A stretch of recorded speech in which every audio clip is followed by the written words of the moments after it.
How to do it. Let me show you how to do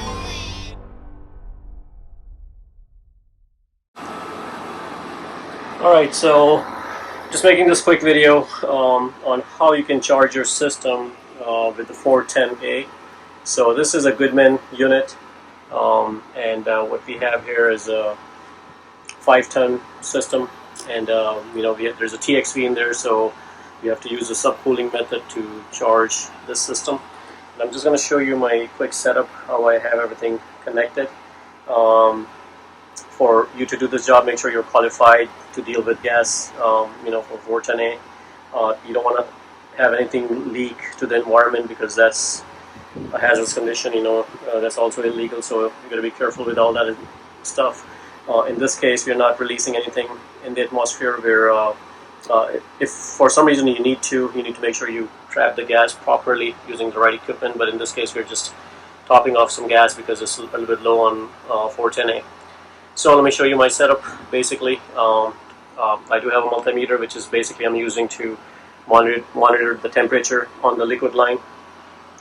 I also have my red hose connected to the liquid line, so this is the liquid line, and the red one is connected to the red gauge, and I have the blue gauge and the blue line connected to the suction side.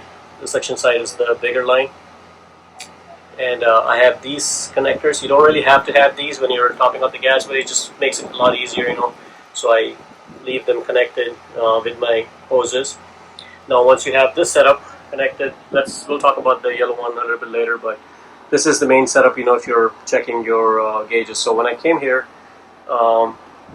this gauge was at around 30 on the pink side, and which is the reason that it was not working, and it was freezing ice on the inside unit. And it happens because there's a leak somewhere and it's losing air, and when you reach that low, it's going to start freezing. So that's where the ice buildup starts happening.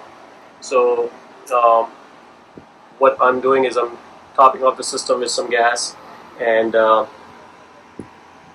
for that, we need to connect our yellow hoses.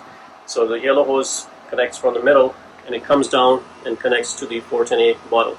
Now the 410A bottle, you need to charge it upside down, so the liquid kind of comes in at the bottom, and that's how you want to charge it, with liquid state. So the very first thing you need to do is purge all the lines once you have it connected, and you don't want to put in any gas in the system unless you are 100% sure that you have purged the lines out. So to purge the line, basically, once you connect it right there, you can just open up right here a little bit, you'll see the air come out, and then you'll see the gas coming out. Same thing on this side, where you can just undo it right here, and you'll see the gas come out. Then you connect this guy right there, and you undo the valve. There's a small valve right there, so you want to undo that valve, open it basically, and that will force all the air up to this point, and then you can open this, and it will purge the air out from here. So now at that point you're ready to start putting gas in the system. Now the way the gas works is basically this valve always stay closed, so you don't want to be opening this at all. This is only monitoring this guy right there. So basically what happens is once you open or close these two, it connects this to here or this to here. That's all it's doing.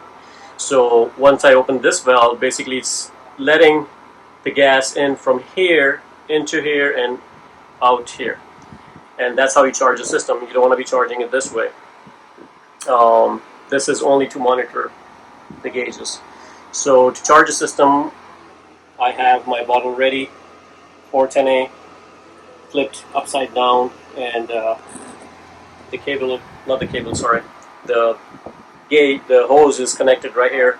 It's already purged, coming right here, and now I'm gonna open this and inject it using this. So this is a device. I'm gonna show you guys what it is.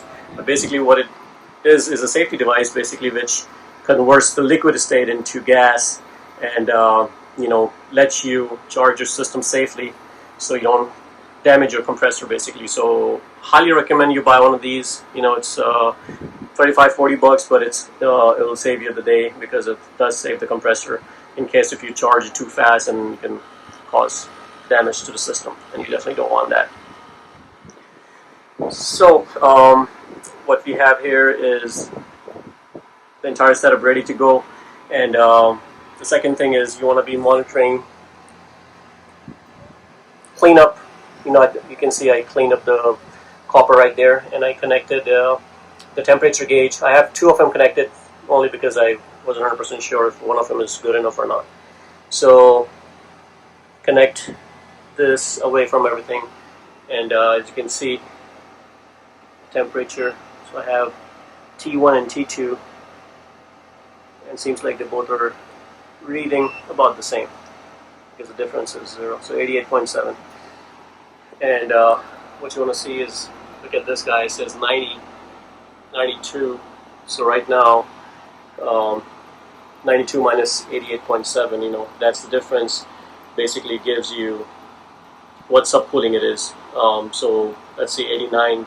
So 92 is a 3 subcooling right now, and this unit is supposed to have 8 subcooling. So when you charge the system, you'll see the raise. I've already charged it quite a bit, so you can see it raised up a little bit. So when this one raises, this one also raises, and when this one raises, the temperature here drops. Now sometimes you'll see it go high, but let the system run for a little bit, let it stabilize, and you'll see it going down, and then it will stabilize. So let the system stabilize when you're charging. It might need a lot of patience to charge, but basically all you do is just open it up slowly and then close it, and then you can see the system is going to charge. So I'm going to open it up now and then close it, and what it does, it's going to make this thing really cold because that's where the gas is going in liquid and then converting it into gas, and that's what's the conversion makes it cooler. And that's the charging process. You just open it up a little bit and close it, and little by little keep monitoring, find the difference, and when you reach your proper subcooling based on whatever the value you see over here minus this value, and that will give you your proper subcooling.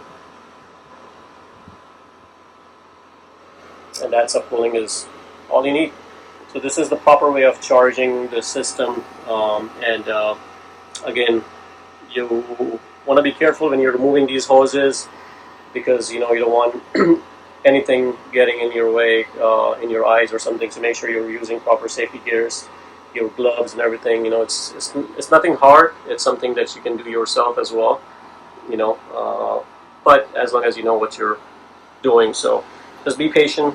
There's nothing you can really damage, especially on the compressor side, as long as you have the proper equipment to charge it and you're doing it nice and slow. You don't want to be opening this and leaving it open and think, hey, I can just be quick and just charge it right away. You don't want to do that because that's what's going to damage the compressor. So as long as you're doing it nice and slow.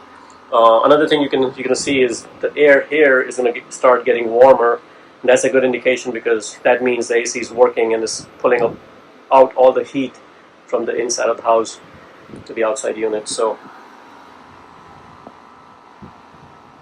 I'm just going to charge it a little bit more and wait for the temperature to come down. As you can see, it's already coming down. It's 88.4.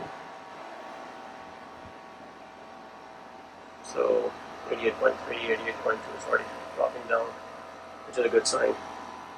Yeah, so that's pretty much all you need to do. And hopefully this video helps you guys charge up your system. And please give it a thumbs up if you learn anything. If you have any questions about your system, please don't hesitate to ask me any questions. I'll be glad to help. I have made a lot more videos. I'm going to leave a link in the description below on all those videos if you want to learn a little bit more basics stuff, more basic than this. Check out the link in the description below.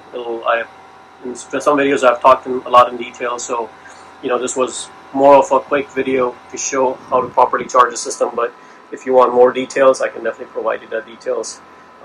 If you watch that video, you'll learn a lot more. So, alright guys, so thanks for watching, and please give it a thumbs up and subscribe to the channel.